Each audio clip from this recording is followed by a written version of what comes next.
তো বন্ধুরা, আজকে আমি আরো একটা নতুন ভিডিও নিয়ে চলে আসছি। তো সেই প্রশ্ন হচ্ছে, ইংলিশ স্পিকিং তোমরা কিভাবে করবে। দেখো বন্ধুরা, ইংলিশ স্পিকিং হচ্ছে মেন বিষয় হচ্ছে তোমাকে প্র্যাকটিস দীর্ঘদিন ধরে করতে হবে। Practice is the main way to improve your English speaking or any skills. ঠিক আছে, তোমাকে প্র্যাকটিসটা প্রত্যেক দিন করে যেতে হবে। সে ভুল হোক, হ্যাঁ আমি জানি যে প্র্যাকটিস করলে ভুল হবে, ভুল হোক, কিন্তু তোমাকে প্রত্যেক দিন এই প্র্যাকটিসটা করে যেতে হবে এবং প্র্যাকটিসটা করলেই তুমি ইংলিশ স্পিকিং করতে পারবে। ঠিক আছে, তাই দৈনন্দিন ব্যবহৃত ইংলিশ সেন্টেন্স গুলা, ঠিক আছে, যেগুলো শিখো, নতুন নতুন সেন্টেন্স মেক করো, তাহলে অবশ্যই তোমরা এই তোমার ইংলিশ স্পিকিংটা করতে পারবে। আর একটা আমি অ্যাপের কথা আমি এর আগে বলেছিলাম, যে যদি তোমরা ওই অ্যাপটা প্রতিদিন প্র্যাকটিস করো, তাহলে অবশ্যই সেগুলো শিখতে পারবে। ঠিক আছে, প্র্যাকটিসটা আমাকে দীর্ঘদিন ধরে করে যেতে হবে।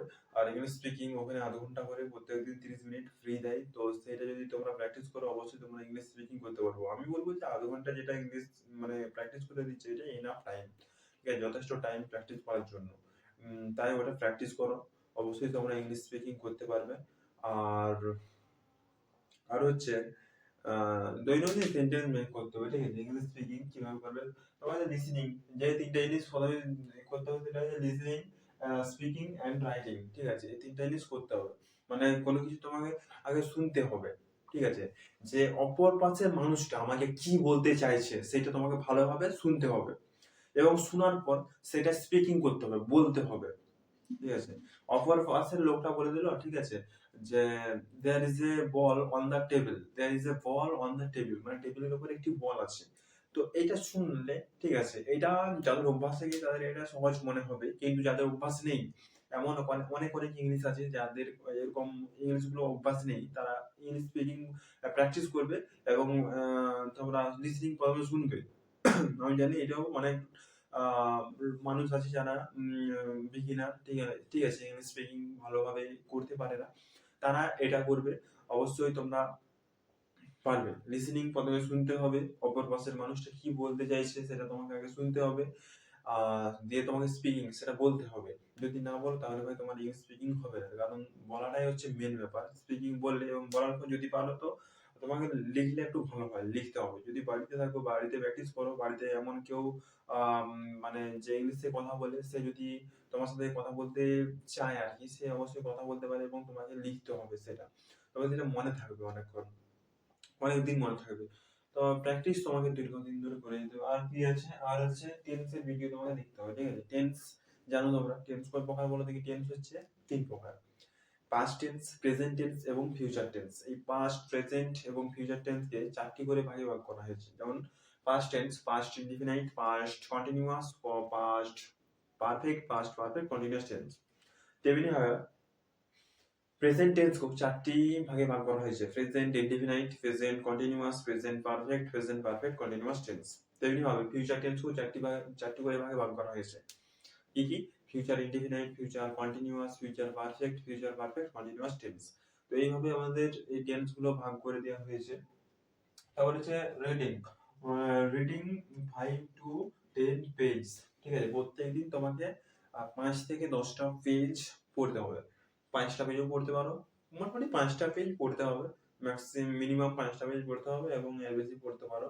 ঠিক আছে, ইংলিশ বই পড়তে হবে। ইংলিশ বই পড়লে তোমরা অবশ্যই সেগুলো পারবে। ওগুলো করো, অবশ্যই তোমরা কি বলবো, পারবে, ইংলিশ স্পিকিং অবশ্যই করতে পারবে।